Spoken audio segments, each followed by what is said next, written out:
They kept taking my parking spot, so I made it officially mine. Not with a cone, not with a fight, not with one of those passive-aggressive notes people love to slide under windshield wipers. I did it with paperwork.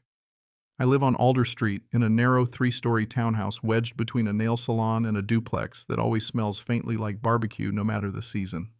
If you've ever lived in a mid-sized American city where everyone owns a car but nobody owns a driveway, you already know how this story begins.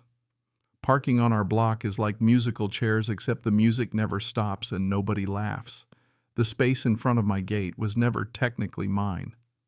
It was street parking, public first come, first served, but it sat directly in front of my iron gate, the one that swings outward onto the sidewalk before you step down into my small front courtyard. For years, that space just kind of felt understood. My neighbors parked near their own houses. I parked near mine. It wasn't written anywhere, but there was a quiet rhythm to it. Then the gray sedan showed up. It was a late-model Toyota. Nothing flashy, always clean, always backed, and just a little too close to my gate. The first time I saw it there, I figured it was someone visiting one of the new tenants across the street. No big deal. I parked half a block down, carried my groceries in 2 trips, and moved on with my day. The next morning, it was still there. Same angle, same smug little half-inch from my gate. That's when my brain started paying attention. I work from home most days, freelance graphic design, so I noticed patterns. Around 7:45 a.m., I heard the soft click of remote unlock the engine turning over, and the sedan would glide away. Around 6:10 p.m., it came back, slid into that exact same space like it had been reserved. Monday through Friday, rarely on weekends. That's when it clicked. About a month earlier, a co-working space had opened on the corner of Alder and Knife. Big glass windows exposed brick Edison bulbs hanging like they were trying to prove something. It was called Foundry Collective. You could practically smell the cold brew and ambition from my porch. They had a small parking lot behind the building, but it was paid daily rates, monthly passes, and if you didn't want to shell out the extra cash, well, the residential streets were right there, free and unmarked. My block slowly turned into overflow parking. At first it was subtle. A new SUV here, a hatchback I didn't recognize there, but the gray sedan was consistent, reliable, like a commuter train. And here's the thing, I knew the rules.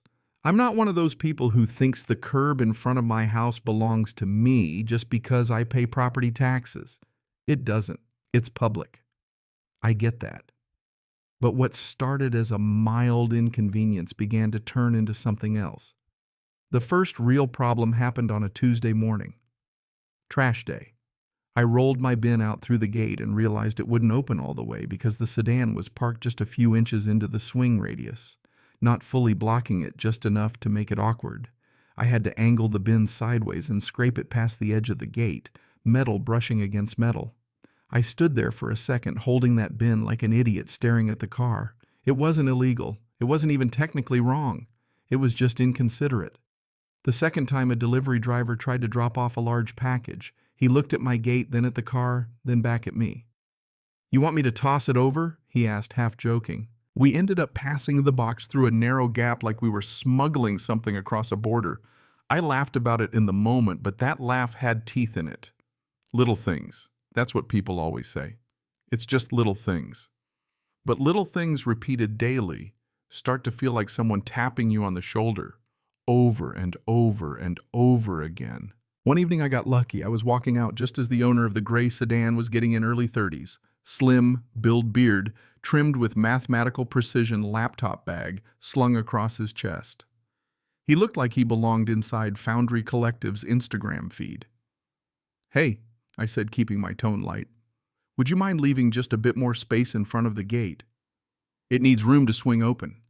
He glanced at the gate, then at the curb. "I'm not blocking your driveway," he said. "It's not a driveway, it's the gate. It swings out." He shrugged slightly. "Street parking's first come, first served, right?" He wasn't rude. Not exactly. But there was something in his voice, that polite corporate firmness. Like he'd already run the logic in his head and decided he was in the clear. Technically, he was right. I nodded. "Yeah, you're right." And I walked back inside. But that night, sitting on my couch, listening to the muffled hum of traffic outside, I realized something had shifted. It wasn't about the space anymore. It was about access, about the quiet assumption that my daily inconvenience was less important than his daily convenience. I didn't want to fight. I didn't want to become that neighbor. But I also didn't want to keep angling trash bins and playing package limbo because someone wanted to save $15 a day. So instead of arguing, I started researching. And what I found changed everything. So that night, instead of doom scrolling like I usually do, I went down a different rabbit hole. I pulled up the city website, which looked like it hadn't been updated since 2009, and started digging through municipal codes, parking ordinances, residential access guidelines, curb regulations, the kind of stuff you never think about until it starts affecting your daily life. That's when I found it. Buried under a section labeled Residential Driveway and Access Protections was a small paragraph about something called a curb access clearance zone. It wasn't a private parking space. It didn't reserve the curb for me. It simply allowed residents to request a marked section near a gate or driveway if parked vehicles were regularly interfering with access, not ownership access. The language was dry, bureaucratic, almost boring, but to me it read like possibility. If approved, the city would paint a short red or yellow segment along the curb adjacent to the swing path of the gate. That space would be legally enforced, not for my car, just to keep the entrance clear. I leaned back in my chair and just stared at the screen for a second.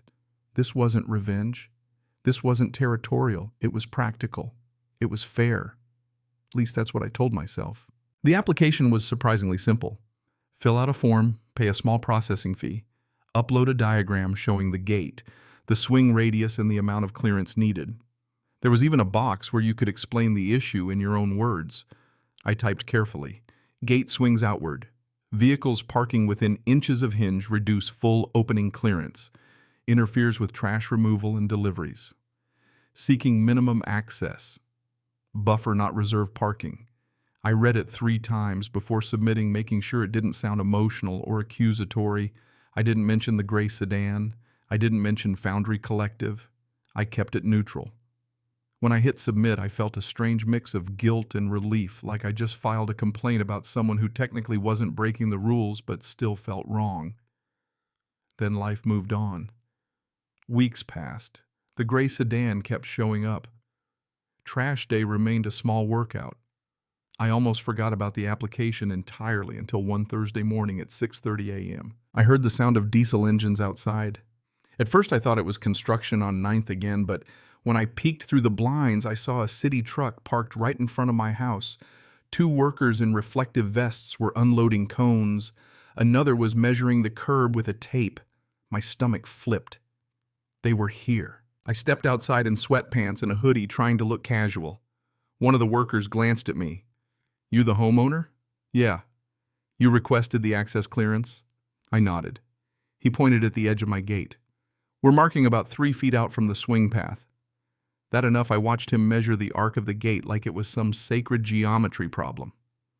"Yeah," I said. "That's perfect." They worked quickly. Cones down, tape measure out, spray paint marking the boundaries. Then the real paint, thick and bright against the gray curb. It wasn't dramatic. It wasn't flashy. Just a clean official stripe, but it changed everything.